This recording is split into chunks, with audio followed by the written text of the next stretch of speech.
Welcome to the Deep Dive.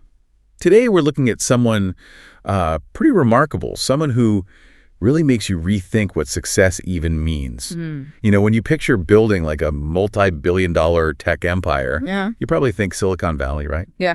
Or maybe London, New York? Sure, the usual suspects. Yep. Chasing that Western dream. Exactly. Yeah. But what if the real advantage, the key to that kind of huge success, actually came from choosing the opposite? Like deliberately picking the harder path, building something huge where, frankly, most people saw only problems. It's a fascinating idea, isn't it? And that brings us to Strive Masiyiwa. That's who we're diving into today. Okay. So he was born in Zimbabwe, grew up in Zambia, got his education over in the UK. He had all the options, you know, a solid career path laid out for him in London's tech scene, maybe the US. The easy road, some would say. Definitely the conventional one. But he made this, well, almost startling choice. He decided to go back to Africa. And wow, did that choice pay off? I mean, as of early 2025, Forbes has his net worth at, what, $2.7 billion? That's right. And his company, Cassava Technologies, it's pulling in nearly $1 billion a year in revenue. Incredible. And this isn't that familiar story of, you know, escaping hardship in Africa to find fortune elsewhere. This is about building something massive within Africa, transforming things from the ground up in places most investors, let's be honest, wouldn't touch. Right. They saw obstacles, risk, instability. He saw something else. So the big question we're tackling today is why? Why did he reject that seemingly easier, conventional path? Yeah, and maybe more importantly, how did that rejection, that harder choice, actually become his biggest strength, his defining advantage? Exactly. We're going to unpack his really unique way of thinking about wealth, how he built things in these incredibly tough environments, his almost silent discipline. And the power of saying no. Yes, precisely. And how his influence now goes way beyond just business. Okay, so let's start with wealth, because his idea of it seems completely upside down compared to the norm. It started really early, didn't it? It did. Picture this. It's the early 1980s. He's just finished his engineering degree in the UK. Okay. All his friends, his peers, they're looking at jobs in Western banks, tech firms, you know, the dream jobs. Right. The natural next step. But Strive Masiyiwa, he quietly books a one-way ticket back to Zambia. Not for some high-flying corporate gig either. So what was driving that? It seems counterintuitive. Well, he had this fundamentally different mission. He wasn't chasing a paycheck. He genuinely believed that solving real concrete problems back home in Africa was just infinitely more important, more valuable than any comfortable job in London or New York. So it wasn't just talk, he lived it. Oh, absolutely. He didn't parachute into a big role. He started a tiny electrical contracting company with less than $100 in Harare. $100, wow. Yeah, working out of a small office, sometimes walking miles to client sites because he couldn't afford transport. I mean, forget Silicon Valley hype. This was ground-level, gritty stuff. A world away. Completely. And his guiding principle through all of it was, I don't chase money. I chase ideas that solve real problems. That became his filter. That focus. Yeah. It changes everything, doesn't it? Prioritizing the problem, not the profit. Yeah. It probably leads to building something more robust. Exactly. And you see it play out so clearly in 1993. Mobile technology is just starting to take off globally. Right. His first thought wasn't, how much money can we make? It was, how can a farmer, someone in a rural village in Zimbabwe, how can they benefit from just making a phone call?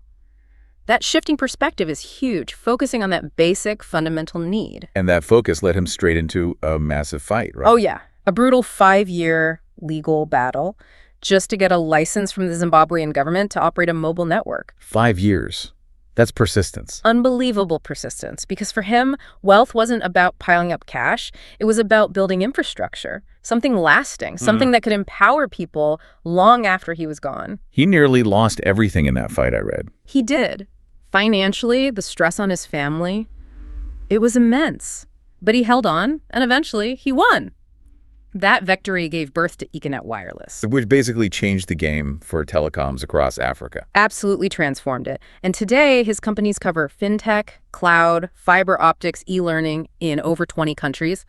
But he still sees the money as just a result, a byproduct. He asks that question, doesn't he? What problem can I solve that will outlast me? Yes. And it forces you, me, anyone to really think about the purpose behind what we build. It just reframes the whole point of business. Okay, so if he wasn't chasing the money, And he's tackling these huge long-term problems. How on earth did he build this $2.7 billion empire in places everyone calls the hardest places to do business? Right. He finally gets that Econet license in '98. Just as Zimbabwe is spiraling into currency collapse, infrastructure's crumbling, global capital, forget about it, almost impossible to access. Most people would run a mile. Absolutely. But Masiyiwa saw something different. Instead of fighting for tiny slices of the pie in developed markets where everyone else was, Yeah, saturated markets. he went where mobile phone usage was, like below 5%. He literally built cell towers in active war zones. He laid fiber optic cables across deserts. Across deserts. Just think about the logistics of that. It's staggering. While others were fighting over established territory, he was planting flags where nobody else even dared to look. He learned local dialects to make deals, built trust in tiny, overlooked communities, hired local engineers nobody else valued. So it wasn't just tech know-how. It was deep cultural immersion. Real trust building. Precisely. This wasn't just about dropping technology in. It was about understanding the context, the people, the risks, and committing anyway. And the scale now is just mind-boggling. Cassava Technologies, his infrastructure arm, nearly $1 billion in revenue by 2023. And they're looking for another, $450 million to expand into cloud, cybersecurity, digital ID, satellite connectivity, all tailored for Africa. When he could have had that comfortable tech job in London with his UK degree, it's just a completely different choice, a longer, much tougher road. It was.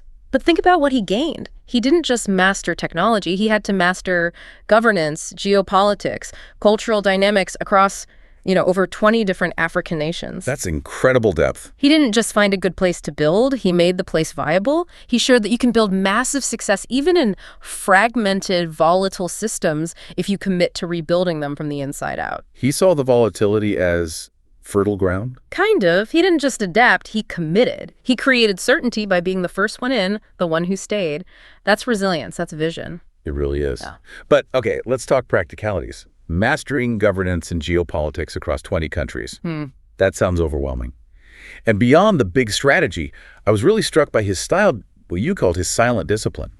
And this power he found in saying no. Yeah, it's very distinctive. He's not like other tech billionaires, is he? Not dominating headlines, not doing big flashy keynotes. He barely does interviews, very low profile. Extremely low profile. And that's deliberate. That's part of the discipline.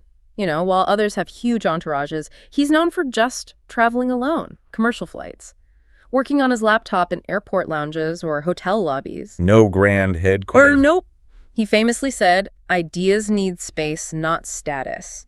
His team was working remotely, virtually, way before it became the norm. It allowed him to just focus purely on the mission without all the corporate noise. But he does have one very public habit. That writing. Ah, yes, the Facebook blog. Every week, these really long, thoughtful pieces on leadership, ethics, strategy. For millions of readers, mostly young Africans. Yeah, over 5 million. And they're not just, feel-good motivational quotes. They're gritty. Real case studies from his own experience. Ethical tightropes he's walked. Like talking about how one bribe can rot a company from the inside. Or why humility beats ambition. Exactly. Raw, practical lessons from decades in the trenches. He sees it as a duty, a service, mentorship on a massive scale, investing in the next generation. That's a powerful form of influence. It is. And his personal discipline extends to how he makes decisions. Like never answering critical emails late at night. Always building in time to think, to avoid knee-jerk reactions, especially under pressure. Which must have been crucial during the pandemic. Hugely. When he was appointed the AU Special Envoy for vaccine access, Africa was facing desperate shortages. He worked insane hours, like 18-hour days, coordinating, negotiating, securing millions of doses. Quietly, though, without seeking the spotlight. Exactly. It was about getting the job done, being useful, not about getting credit. Which ties into this other fascinating aspect, the power he found in saying no. Right. He's apparently been offered everything under the sun. Pretty much. Advisory roles at huge global tech firms, U.S. residency, big Silicon Valley investments, even offers of political office in Africa. And he turned them down. Consistently. His career is almost defined more by what he rejected. His filter seems to be, Africa doesn't need sympathy, it needs builders. So does this opportunity actually build something meaningful, something needed on the ground? That's the core question. Will it serve the people who need it most? That's why he focused Econet on places like the DRC, Rwanda, Burundi, underserved markets. instead of chasing easier growth in the West. Places others considered too risky. He saw them as places of responsibility, and he turned down those big, prestigious roles at multinational institutions, too. He said, a title is only useful if it allows you to fix what's broken. Wow. So leadership isn't about the title, it's about being present, actually doing the work. For him, yes. Even joining the Netflix board in 2021, it wasn't for the prestige. No. Why then? He saw it as a platform to advocate for African stories, African storytellers, to ask tough questions about why there were so few African producers getting opportunities. Purposeful, even in that yes. So every choice, yes or no, is weighed against that core mission, that alignment. Exactly. Alignment with the mission, the legacy, the needs of the continent. In a world screaming, more, faster, bigger. That clarity, that willingness to say no, it's almost revolutionary. It shows focus can be way more powerful than just chasing everything. Okay, let's broaden out.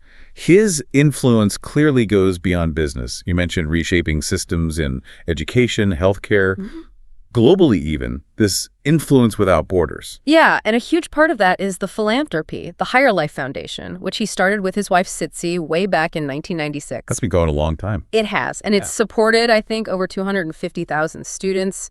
Scholarships, support, often for the most vulnerable kids. His belief is rock solid. If you can educate a child, you can rewrite a nation's future. That's investing in the deepest roots. Absolutely. And then during COVID, beyond vaccine work as AU envoy, he was instrumental in creating the Africa Medical Supplies platform. What was that exactly? It was basically a digital marketplace, Right. a way for African governments to get essential PPE, medical gear, tests, all that stuff, transparently and efficiently when global supply chains were just chaotic. It came directly from seeing the desperate need during crisis calls with leaders across Africa. Solving a real immediate problem again. Always. And it's not just isolated projects. He signed the Giving Pledge early on, back in 2011. But he backed it up with real systems foundations, networks on the ground, not just a signature. It's embedded. Deeply. And culturally, too. Through his writing, his board roles, he's constantly quietly championing African excellence, shifting narratives, highlighting talent. But this whole journey, it wasn't smooth. It was defined by setbacks, major ones. Which brings us to his long game mentality. Right. It wasn't just a straight lineup. That 5-year legal battle in the 90s, Yeah. you mentioned it earlier, that must have been incredibly tough. Oh, immensely. Near financial ruin, constant government surveillance, couldn't make payroll at times. Investors bailed. Anyone else might have just cut their losses, sold out, pivoted. Then he didn't. He didn't. He waited. He believed in the justice of his cause. And eventually, in 1998, the court ruled in his favor. It changed everything. That was a long game right there. Wow. Holding on for 5 years under that pressure. And then again, fast forward to 2020, the pandemic hits. Huge disruptions for Cassava Technologies, logistical nightmares, economic chaos. Did he pull back? Sounds like probably not. Nope. He restructured, doubled down, saw the crisis as revealing the deepest need for digital infrastructure. That's his pattern. He builds for decades, for generations. He plays the long game. He fights the war, not just the immediate battle. He said something like, you don't win because you move fast.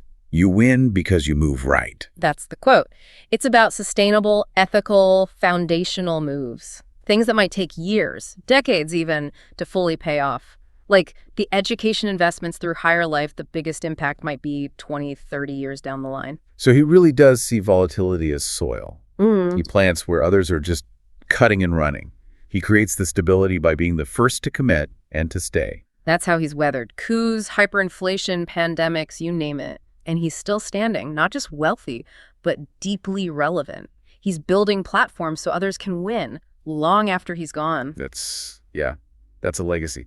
It really is the mark of a true visionary playing the longest game of all. What an incredible story. So wrapping this up, Strive Masiyiwa's life really turns the typical success narrative on its head. It's not about escaping to find fortune. It's about building it right where the challenges looked steepest, where the need was most profound. He could have easily taken that comfortable path in the West, chased the conventional dream, but he chose home. He chose uncertainty because he believed Africa itself could be the dream. And that $2.7 billion fortune, it's not from quick flips or lucky breaks. It feels like the result of compound interest on purpose, on patience, on sticking to principles. You literally put down roots, built the foundations, redefined what success looks like. And I think the deeper lesson for all of us, beyond just business, it's about clarity. We live in a world obsessed with growth, growth, growth at any cost. Right. His story is a powerful reminder that maybe the only growth really worth having is the kind that lifts others up with you. Wealth, the way he sees it, isn't just money in the bank. It's influence, it's service, it's building the actual infrastructure of hope. He said no to personal comfort and yes to legacy. That sums it up beautifully. So as you think about this deep dive, maybe consider this. You don't need to be born rich or powerful to build something that lasts. You don't need Silicon Valley's permission to innovate. Sometimes the biggest strength comes from choosing to stay, to build, right where you are, especially when others are leaving. And if you ever find yourself on that longer, less traveled road, feeling kind of alone, just remember, Strive Masiyiwa. Remember that sometimes the quiet ones, the disciplined ones, they're the ones actually building the future.